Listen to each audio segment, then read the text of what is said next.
Welcome to Cody, Wyoming.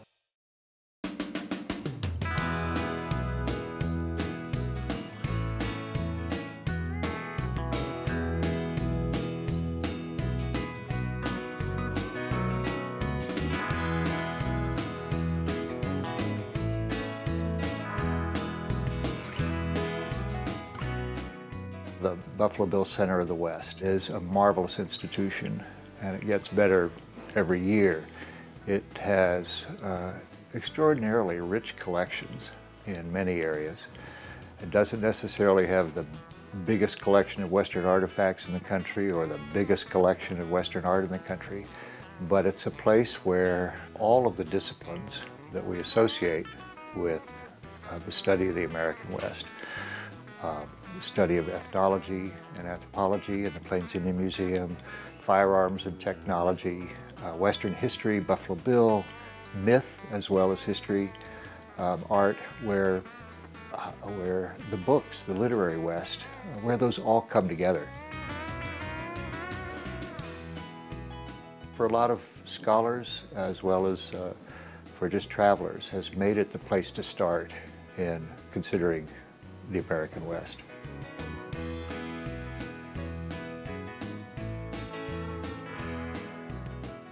Buffalo Bill was a prairie kid, reared in Kansas, born in Iowa, but reared in Kansas during what were called the Border Wars in the 1860s between pro-slavery fanatics and anti-slavery forces. His father was anti-slavery, was stabbed, died. Cody grew up helping to care for his sisters and a little brother and his mother, several of whom died tragically over the course of the next few years. He grew up certainly unafraid of death, although he didn't court danger necessarily, but he had all the skills that we associate with a Western man of the time. Good shot, superb rider, good with a rope, and he became a very valuable civilian scout and guide for the Army.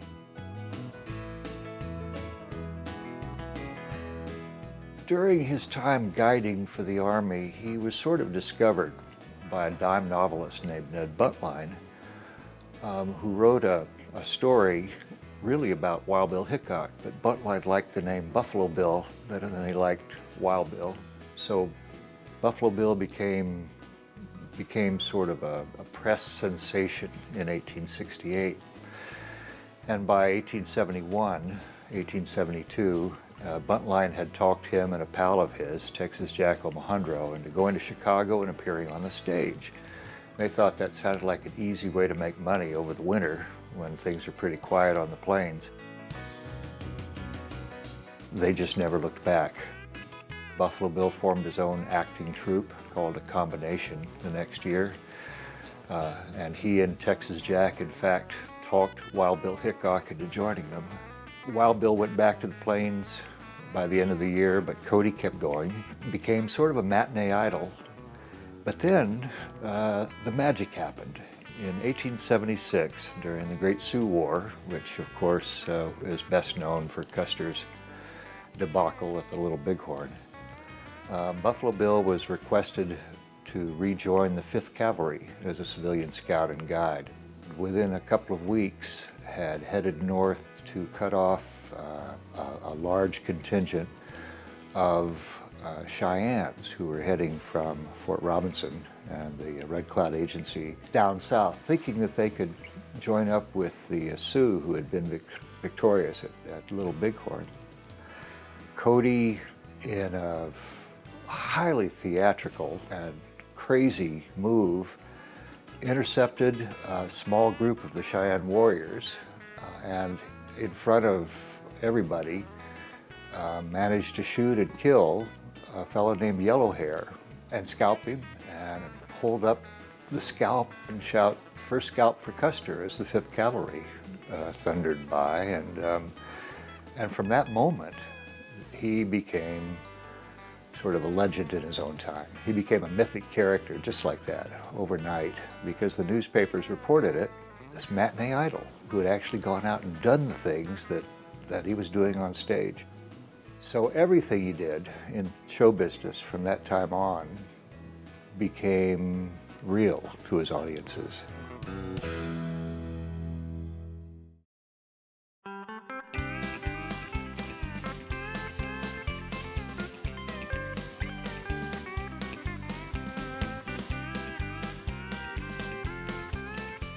When Buffalo Bill got the idea of doing a Wild West show in 1883, audiences responded, and he just got more and more famous. In 1887, he took the show to England and was asked to give command performances for Queen Victoria. It was her 50th anniversary of being on the throne, and in fact was called back for a repeat performance. She was really taken by the whole thing.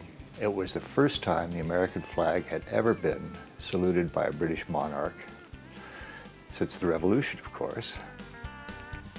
So Buffalo Bill's fame became international, and in fact his success in England made him even more famous in the United States. Buffalo Bill finished the 1893 season with a lot more money than he'd ever finished a season before. It was really burning a hole in his pocket, I think. And he and a couple of friends decided to invest in Wyoming. In 1895, after having made a pack trip over into this country with his son-in-law and with a man named George Beck, who was a pioneering rancher over in the Sheridan country, he decided to move his interests into the Bighorn Basin. The town site of Cody at that time was nothing but a sagebrush plain, about 100 feet above the river. But my gosh, the mountains in the background, the Shoshone River, the access to Yellowstone and hunting and all of that made it so attractive to him that he decided to put his interests here. In 1996, he'd acquired a homestead and turned it into what he called the T.E. Ranch. The ranch is called T.E. because he won or bought a herd of horses from an old pal at Deadwood named Mike Russell, and his son-in-law and some other men drove those horses down to his ranch here. But they were all branded with the T.E. brand in South Dakota, so rather than rebrand them, he registered that brand in Wyoming, and it became the T.E. Ranch.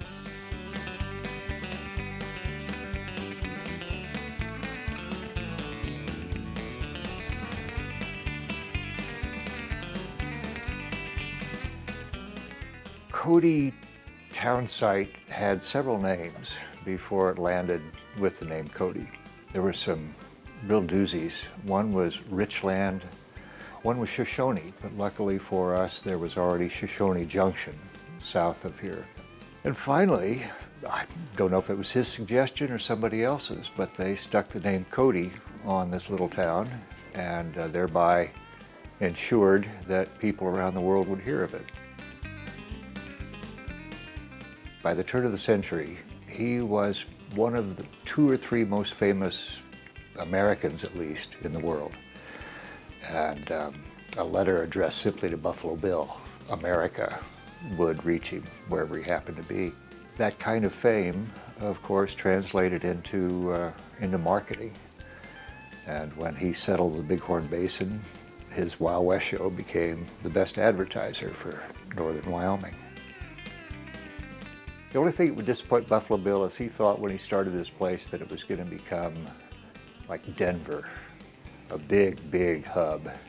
I think most of us who live here are really happy that Cody has stayed pretty close to the size that it is. But yeah, Buffalo Bill would feel at home here.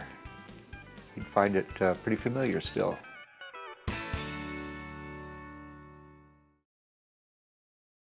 The Wild West show incorporated a number of events which became rodeo events. Interestingly, rodeo, of course, got its start in Cody as sort of an audition for the Wild West show.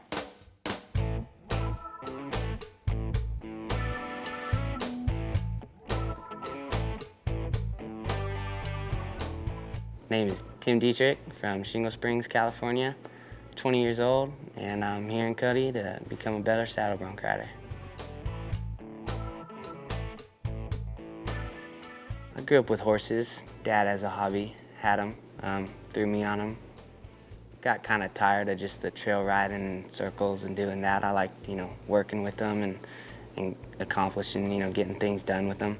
So I had it in my mind to kind of be a rancher. That way I could use my horses every day. So made it to Cal Poly. I wrestled for a long time, went to Iowa State, joined judo.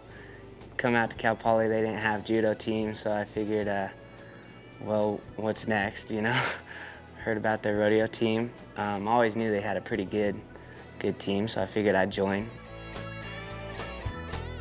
Went to rope, because I figured, I need to learn how to rope if I want to be a rancher. Ain't gonna get very far if I can't swing a rope. And a lot of the friends I made down there told me how good I'd be at rough stock, and I figured out my coach was a professional saddle bronc rider, and so I figured, shoot, if I wanted to learn, now's my chance. I got the opportunity, and I got a perfect example and a coach to help me get there. I didn't have a lick of equipment. I think all I had was my own jeans and a shirt. That's about it. He gave me a saddle, halter, spurs. I got a gear bag from a buddy on the team who I just met. So yeah, I started this last fall. Stick her out there now. Get down, kick loose. No, too far. I'm out at Cody because I got a buddy of mine who lives right down the road. I wanted kind of an internship. I was going back and forth, rodeo over summer or get an internship, kind of on a ranch or something. Well, things worked out, kind of got both. His family grows grass and all that, farmers. And I get to go right here to Cody every night, get on a bunch of horses, and just, so yeah, I told him, I'll see you guys out there this summer. The experience that you can get, while in Cody, I don't think, especially for a guy like me, beginner or advanced, I'd say it's pretty unique here in Cody, especially for, fairly cheap entry fees and good stock and the opportunity to, get on every night and just work on what you need to work on and rodeo every night, and the crowd loves it. You get all kinds of people there, and that's cool to see. The reason I'm here is to build consistency, and so that way I can get to, college next year and consistently ride horses and consistently cover. What are your future plans in saddle bronc riding, and what do you plan to do after Cody, Wyoming? I'd like to win regionals, be #1 in the region, go to nationals here in Casper, Wyoming, and obviously I'd love to win, but just enough to be, competitive for how, new I am to it. Love to win it, but just to be competitive at nationals, I think would be a feat in itself.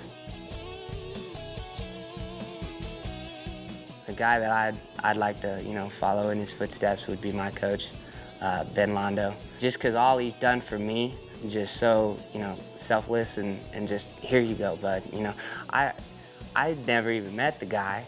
I show up and say I want to do it, and he just hands me all his gear and goes, have at it, have fun. And so I'd really like to follow in his footsteps, and I think in anything you do, if you're not in it to be the very best you can be, you're kind of wasting your time. I mean, you can always, pull something from the experience, but I think the way to get the most out of anything is to try and be the best and try and reach the top. And so yeah, I'd like to be at the NFR and just see how far I can go with it, and I think that would be the best way for me to say thank you as well.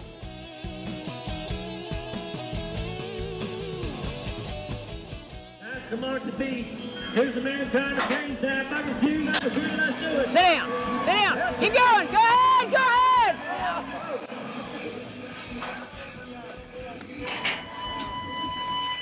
Well, 10 minutes, gonna come. I'm thankful that I can, be here and have the opportunity to rodeo, in the rodeo capital of the world. And that's exactly what you have the opportunity to do here in Cody, is improve yourself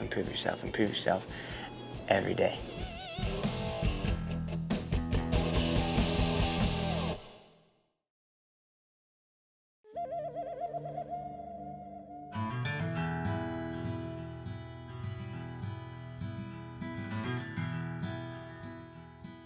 Hey, Lat.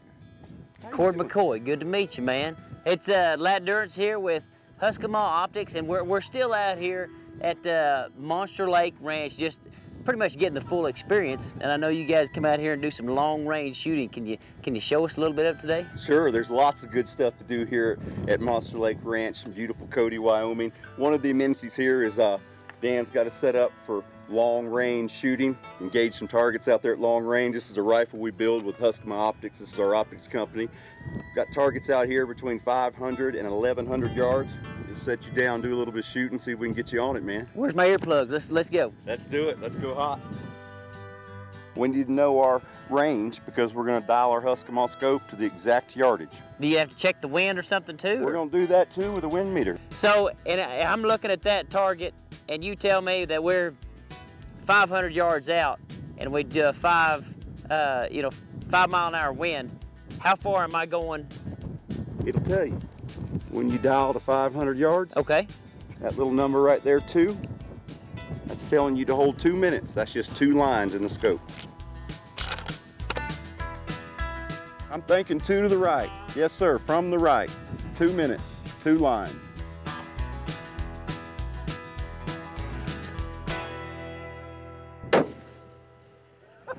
Bam! You put it right in the middle of the That sounded like I got a little more kick than I thought, though. I didn't have good enough hold of it. Thanks so much, lad. That's good stuff, man. Yeah, buddy, that's good stuff.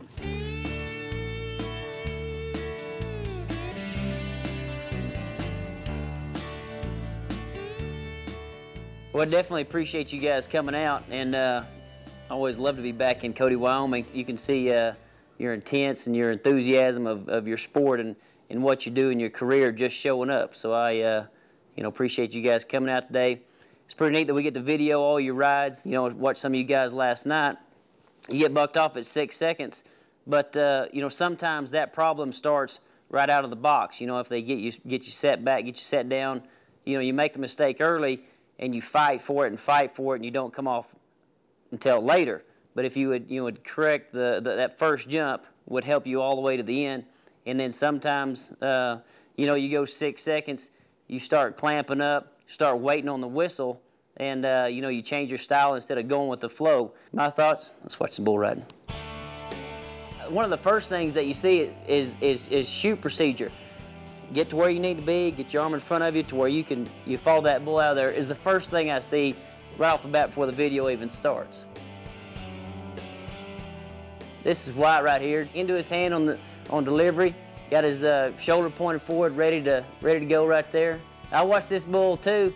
He just kind of keeps going forward, and if you don't keep driving, the more he goes back, the more it tilts your shoulder sideways because it's pulling on your hand. It's tilting you sideways more. So especially those bulls that just keep staying long, you got to drive every time. Keep driving out there until he starts coming back up underneath it. You was watching him. I think the more you just do this way, and I mean I'm as guilty as the rest. I've done it 1,000 times. That bull goes this way, and you think all I have to do is move this. Well, there's one step before just moving your hand in front of you. Move your shoulders, come, and then go back up with him again. So you're kind of driving as he goes, and then coming back up square. Oh. You all right? Did they tell you he was going to go right? We'll just watch that back there. I mean, look, got out of there good. But I mean, you got ahead of him. I mean, it was good form, but you was already coming right. And that's another thing. When people start telling you what to do, what the bulls do. Don't make the move until the bull does it. You see, you kind of got over there like he was already going to cut her back to the right. Ooh, hey. You sure you're all right? I tell you what. That bull kind of just looks right, and you take the bait and lean just a little bit. You know he's going to go right or probably going to go right, but you still just have to let him go first to be following. I mean, he's kind of leading the dance. Look at his shoulders and his hump and his horns. I'm going to watch him until he makes his decision, and then when he drops his lead, drops his shoulder, I'm going to drop down there with him, and then we're going to come up together. We're dealing with 1,800-pound animals. You're not going to overpower them. You're not going to be strong with them. So going with the flow and keeping your body in the right position would be, I guess, most important. And one thing that you know, got to emphasize to you guys that, you know, you're your own travel manager, business manager, you know, your own coach.